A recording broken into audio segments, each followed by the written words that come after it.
আমরা যারা ছাদের উপর বাগান করি এবং ছাদ বাগানে প্রচুর ফুল ফল সবজি ফলাতে চাই, তারা ছাদের উপরে সিমেন্টের বেড বা সিমেন্টের টব বা মাটির টব ব্যবহার না করে যদি আমরা এই প্লাস্টিকের ড্রাম ব্যবহার করি, প্লাস্টিকের ড্রামকে এইভাবে আড়েও কাটা যেতে পারে বা লম্বালম্বিভাবে কাটলেও কিন্তু খুব ভালো সবজি ফল ফলানো যায়। বা এই ধরনের তেলের ডিব্বা বা 20 লিটারের বালতি, এগুলোতে কিন্তু করা যেতে পারে সবজি ফুল ফল।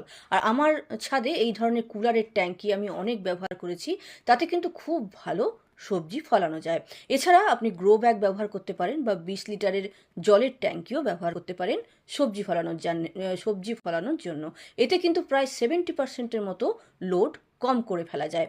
আর মিডিয়া কিভাবে হালকা রাখবেন বা একবারে সয়েল লেস মিডিয়া কিভাবে করবেন, সে নিয়ে ভিডিও খুব তাড়াতাড়ি দেবো, অবশ্যই দেখে নেবেন।